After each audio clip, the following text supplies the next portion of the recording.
resonate from it. But this guy thought it was so funny. So that's all he's saying, is that we want to find our back nice and straight, typically on the ground.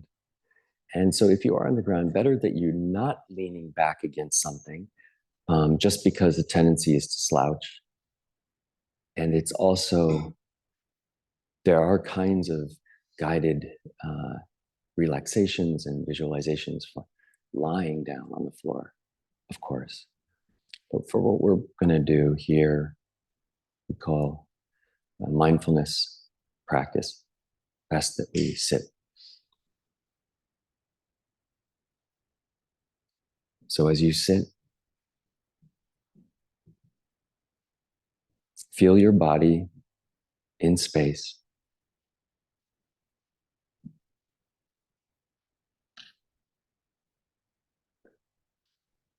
Feel the sensation of your legs or your rear against the seat. Maybe your own calves against your own thighs.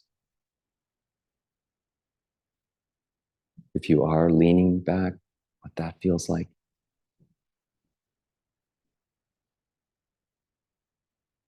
And also pay attention to your breath.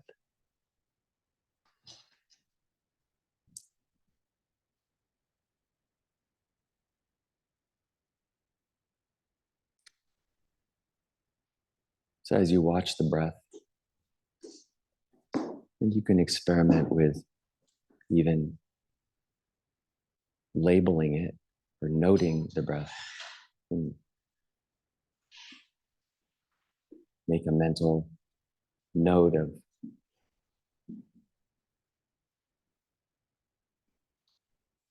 and actually, since a bunch of people are coming in, just sit comfortably for a minute, and I'm going to ask, and then we'll start up for real in just another minute.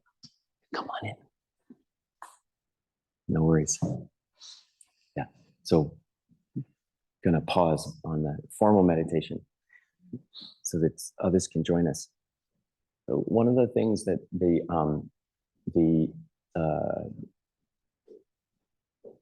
this particular sitting practice is about, and the instructions make that, I think, kind of clear. We're going into a stable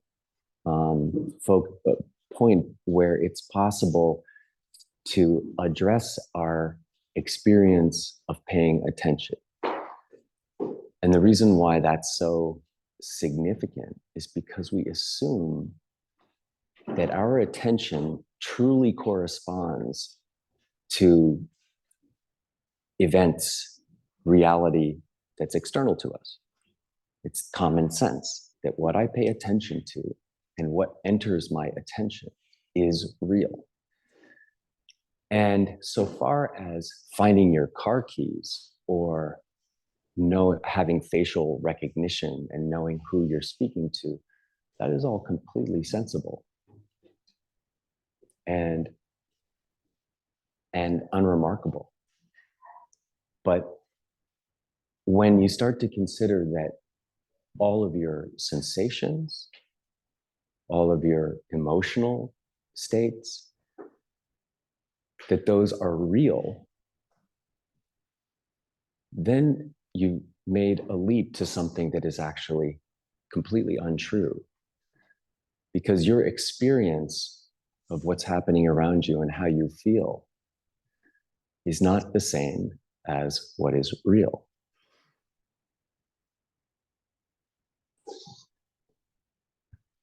So let's do our meditation now, and we'll come back to this. So sit comfortably with the spine straight. Bring your full attention to your breath. You place your attention in front on the breathing.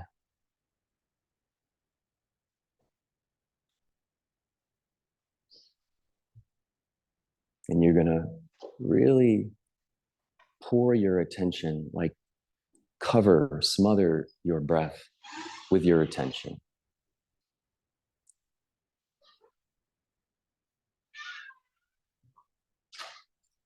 See if you can follow the breathing, a single breath, from its inception, from its first moment, all the way through.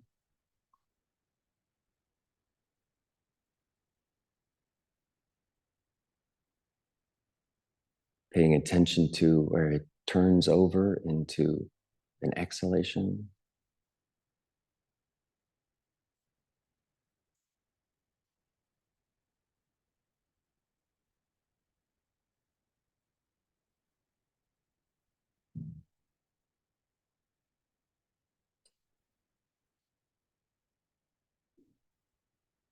See if you can notice the space in between the breaths.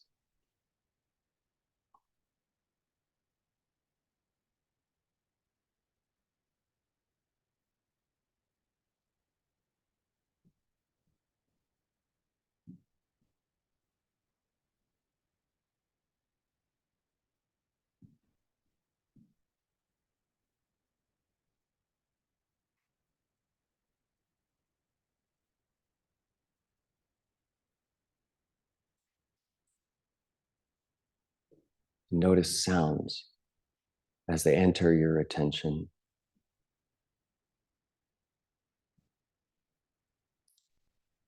Notice that they simply occur. You can't control what sounds appear.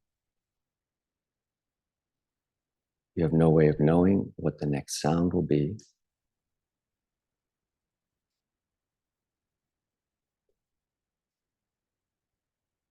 Simply arise in your awareness. They disappear.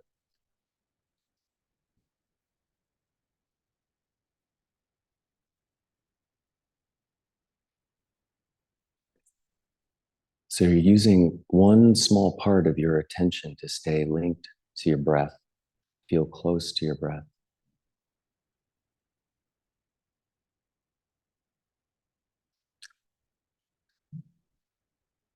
At the same time, noticing how your body feels in space.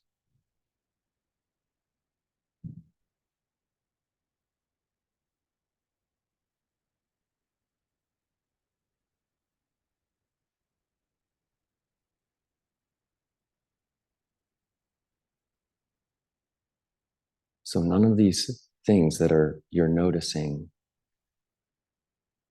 are things that you're doing. They're simply occurring. They happen. Physical sensation, sounds, and then they stop occurring.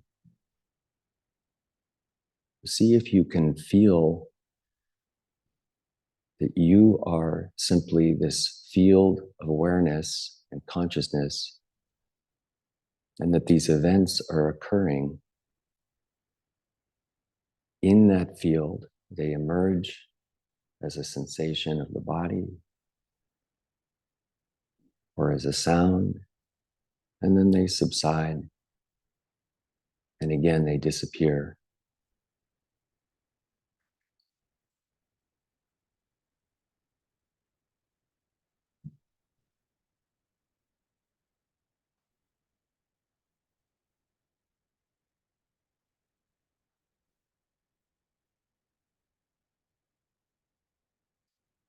If you find yourself lost in thought, redirect yourself to your breath.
Now the mind is starting to calm.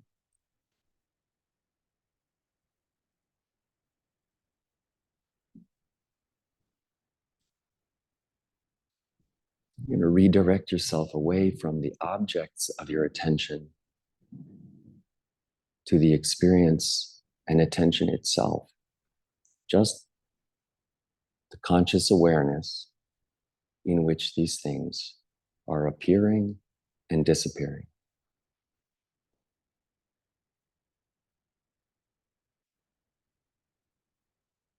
So the raw sensation in the body, the raw sound appears, and then it dissolves back into your field of awareness, which is just there and it's stable.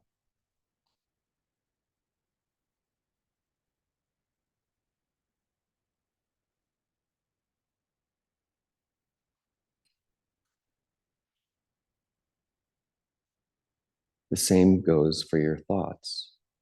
Thoughts are arising and they subside or they pass and disappear into your field of awareness.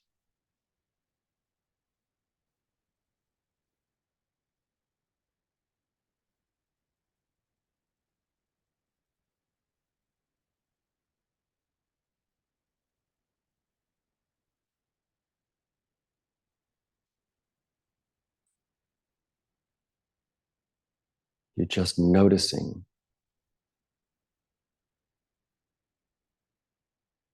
while remaining in this present space.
In this last minute, start again. Don't try to do anything.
And then gradually bring yourselves back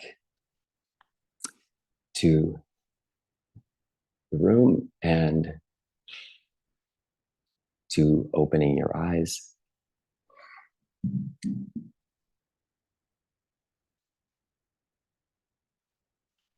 So as I was, I started saying, and I'll try saying again, is part of that exercise is, or I guess the main gist of that exercise is we start by paying attention to something completely stable and reliable and internal.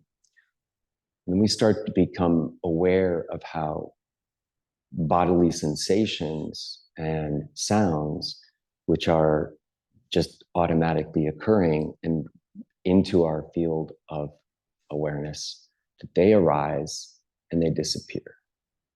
And that's all to be expected because we feel like they're external to us.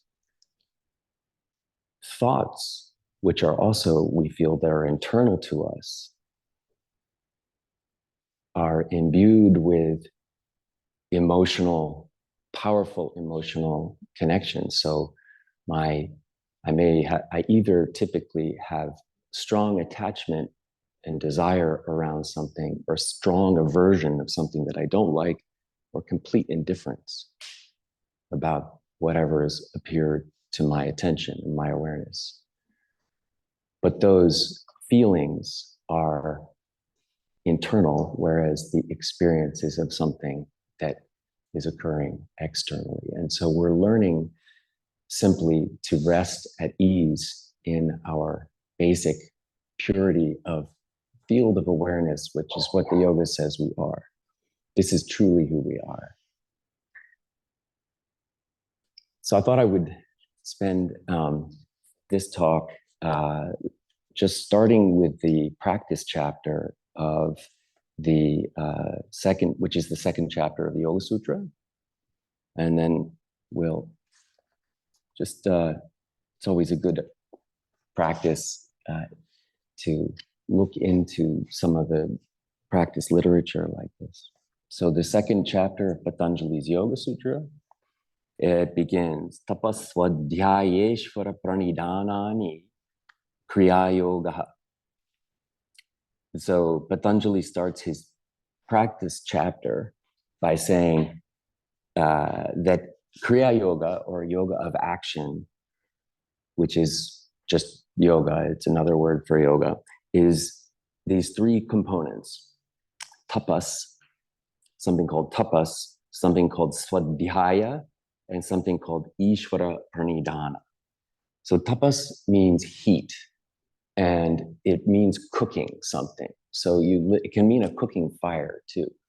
So when we do the asana practice, when we do our Ashtanga practice, and we're generating a lot of powerful heat, this is understood to be this purifying force that has the ability to stabilize and through its generation of internal energy of the subtle nature of the body, which is composed not of blood and bone, and flesh, but of nadi, which is the circulatory system, and prana, which are the psycho-neural, physiological, energetic winds that actually move through those nadi systems, and then the subtle element that is contained within or is moved by prana, which they call bindu.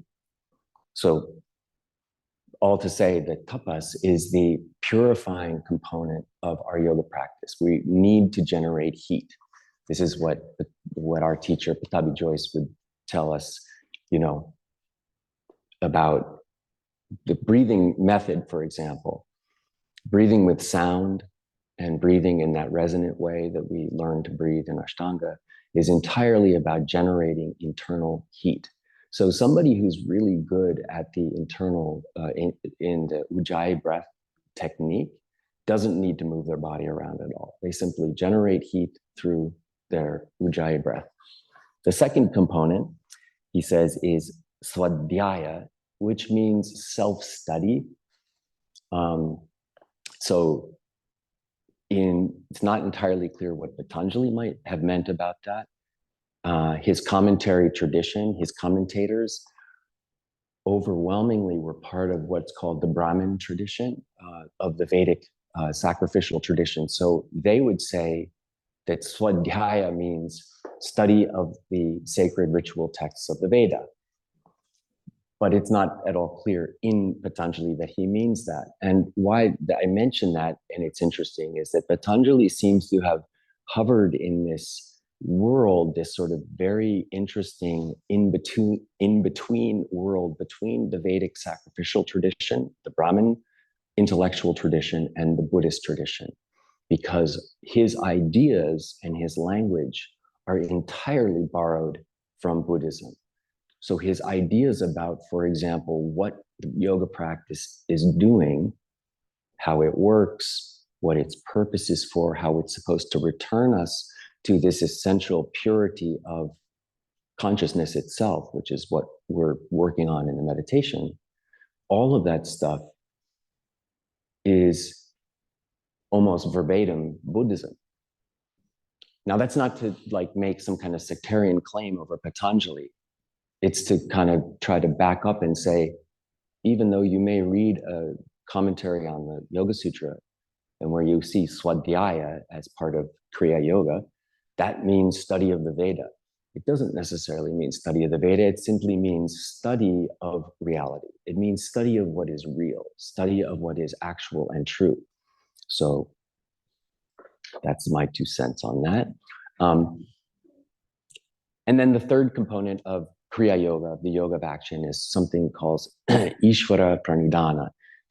He's gonna get to that later in the chapter, what that means. But Ishvara means the Lord.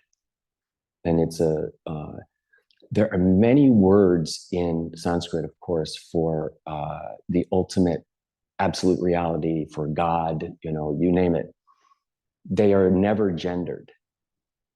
They don't have, sorry, to back up.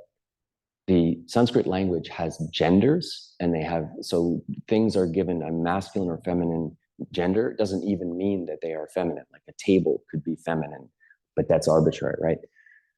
They also have neuter words. And all of these words for the absolute beyond of reality will be neuter. Ishvara is a masculine word. It somehow means something to do with the Lord. It has some kind of, in a personified sense. And pranidhana means dedication to that. So he's going to later on say in the chapter that dedication to the Lord means a technique of yoga where you align your sense of self, your limited and sort of afflicted sense of self, with some Ishvara, which is this perfect being, which is all part of a deeper practice which is familiar to the yoga tradition of identifying oneself with the absolute, but not the absolute, but with a embodied form of enlightenment, like Tara, for example. So a Ishvara Pranidhana, even though Ishvara I mentioned is a male, it's a masculine word, would just mean dedication to the divine, dedication to a form of perfection. So focusing on, say, Tara, the Devi, and any kind of enlightened being. That's all I'll say about that, because we don't need to start with enlightened beings. Then he moves on to saying that the yoga of action, right, is in order to cultivate concentration and for dealing with something he calls the kleshas. And kleshas are afflictions, mental afflictions. They are actually all afflictive states are known as klesha.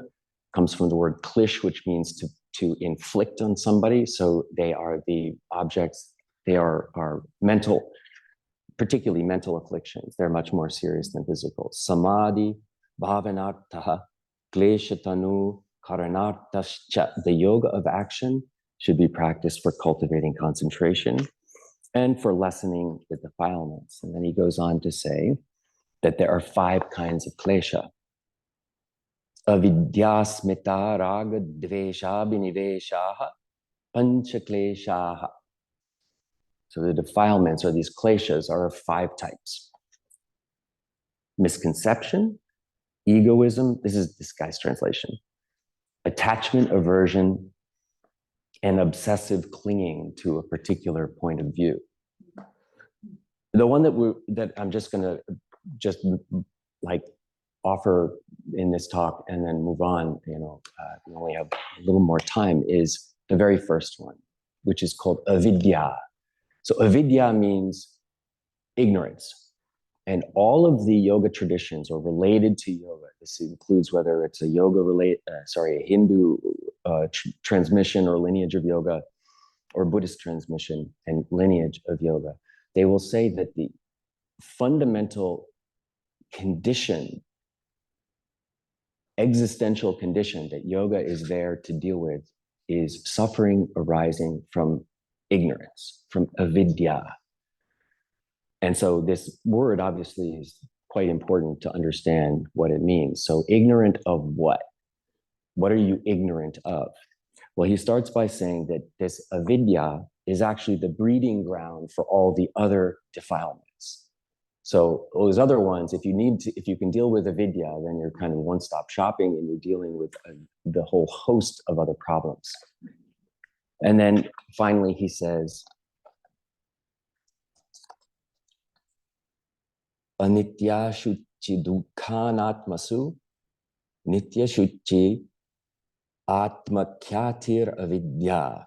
So this word avidya, it means perceiving what is impermanent, impure, and painful to be permanent, pure, and pleasant, and to have a self.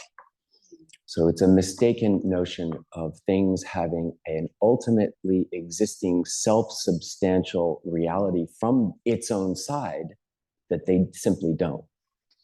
So I started off, I think, not very clearly, or I don't know, articulately, talking about in the meditation that in addition to learning to simply observe sensation and the breath, and then remaining in this field of awareness, we also, of course, are constantly like being sort of battered by, at least I am, by this constant stream of thinking, thoughts and lists and things that need to be done, and why I shouldn't be like, I can't just be sitting here, I should be somewhere else doing something.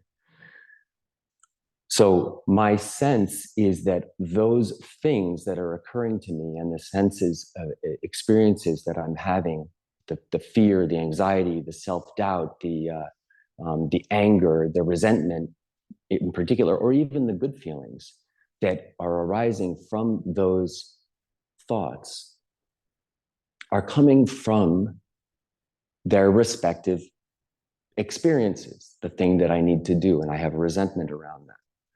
The thing that I need to do, and I feel delighted about that, but that those feelings of excitement and happiness and depression and lethargy and avoidance and etc., that those are coming from something external to me. And the experience of the meditation is to notice that all these thoughts that we experience and their attendant feelings and sensations are actually coming from the exact same place as your awareness of sound arising or your own breath. They're appearing in your consciousness. They're simply appearing to you. They're appearing. Now, that doesn't mean that they're not real. Doesn't mean that they're figments of your imagination. They are quite real. But the crucial observation about everything just simply being an event occurring in consciousness means that it is not permanent and stable from its own side. It can be changed. And in fact, as a matter of fact, it is changing. Avidya is the mistaking of something that is impermanent to be permanent. My anger and resentment about some particular event and experience in my life is a permanent fact because that person has done me wrong, and I live with that, and it plagues me. It afflicts me. It literally afflicts me. But we know from stepping back from it that actually it is possible to heal and move on from that, but only with the recognition that that experience and that person and the way they behaved and so forth, that is not permanent and real from its own side. It becomes valued in the way that I feel it to be valued.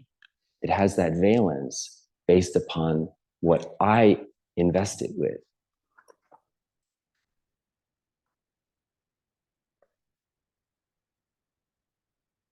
So then he moves on. He goes to say that it's the misapprehension, or the avidya is the apprehending of something that is actually impermanent to be permanent, and something that is actually painful to be joyful or to be happy.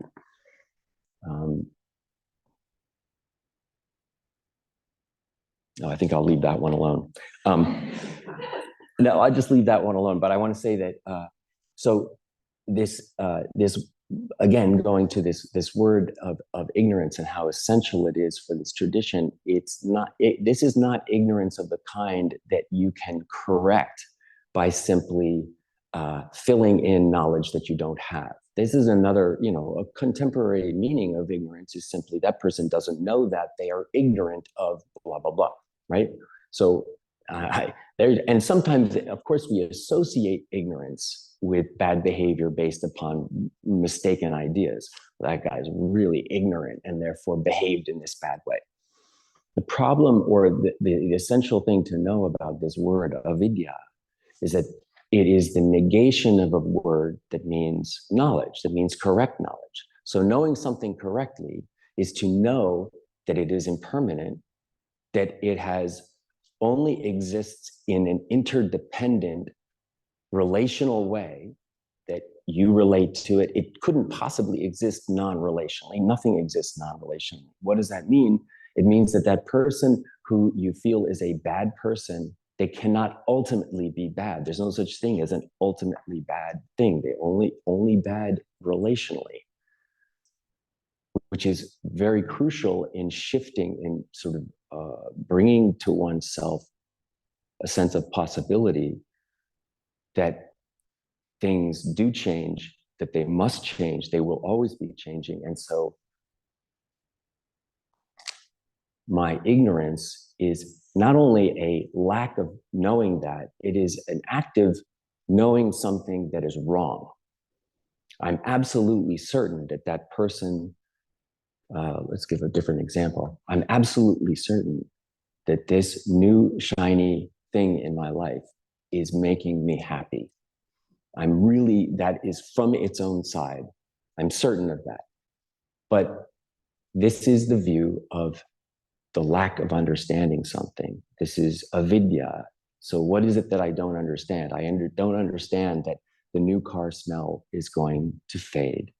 And so what brings me a sense of fulfillment right here and now is ultimately going to itself be a source of anguish, because I have to take care of this car.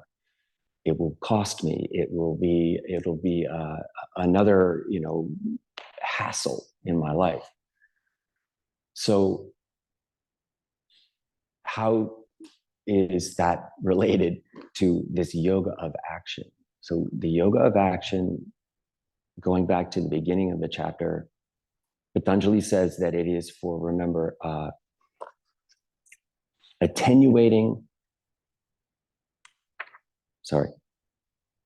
cultivating concentration, which he calls samadhi, and for lessening or actually getting rid of these misconceptions, this active misknowing called avidya. And avidya itself is the origin place or the breeding ground for all other misconceptions and confusions. So the crucial one to think about is avidya. The crucial misknowing of things, I actively am certain of something that just simply isn't true. That is the starting ground of something that causes pain.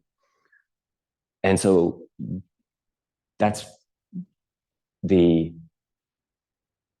starting point, come on in, that I wanted to just throw out to y'all today is yoga as a way of shifting perspective away from thinking that things that I feel strong aversion or attachment to, or that I'm indifferent to, are actually existing substantially and permanently the way they are from their own side, so that they are just that way. That person is a jerk because that you're forever and always a jerk. This food tastes good because this food is always good and tastes good. This is awful. I can't stand the jackhammering outside because it is because I'm having a bad experience of it. But all of those experiences are themselves insubstantial, impermanent, and not themselves the source of my suffering.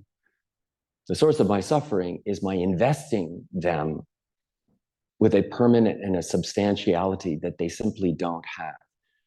The yoga tradition will say that really ultimately the reason we do that is because we invest substantiality, we invest a permanence in one key thing from which all others follow, and that is the self. We invest a sense of permanence into John. So John is a permanent thing. So John's likes and dislikes, which compulsively occur to me, and they come along with some behavioral imperative. I must get away from this jackhammering.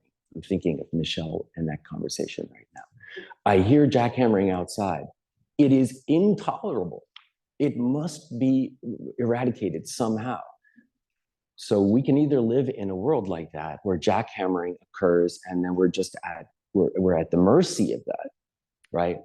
That's based upon avidya, the misknowing of things existing eternally, substantially from their own side, which is ultimately coming from my own sense that I am a static, eternal point of focus and receiver. I'm basically a highly attuned antenna, either for transmitting, but most importantly for receiving experiences of that I like and those that I don't like. Whereas the yoga practice is about reorienting ourselves to this experience of all things arising in awareness, disappearing from awareness, and simply working with them in a skillful way in recognition that they are impermanent, that they are not ultimately sources of either happiness or unhappiness to us. Then further on in yoga theory, it will say, well, in fact, we have an experience of those things with like, dislike, and indifference precisely because in the past, we developed a behavior pattern. We developed a habit of experiencing X, Y, and Z as desirable or non-desirable, or that we're indifferent to it. I became that's the way that that's how it would be explained that caviar is a delicacy to some and is to others that find it very disgusting. It's about different. It is the fact that things don't have those values from their own side. They are not perfectly anything from their own side. Things exist interdependently. And so by reorienting ourselves to a sense of, or sort of loosening that rigid sense that I must have things exactly the way that I want them. And what's the outcome? What's the prognosis for somebody who is deeply invested in having things just the way they want it? Well, if they're lucky, they can be consistent in having things the way they want them. But that's only if they're extraordinarily lucky and external circumstances line up that way. Ultimately, they will ultimately experience something undesirable to them.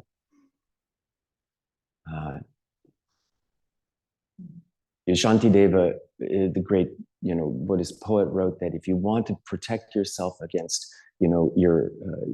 protect your feet from thorns, you could either cover the entire world with leather or you could wear some shoes.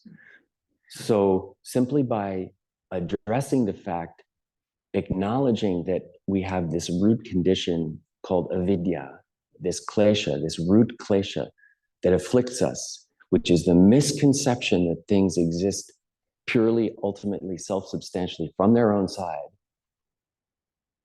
that if I were to address that misconception, then I would I would start to experience the world in a different, radically different way, actually.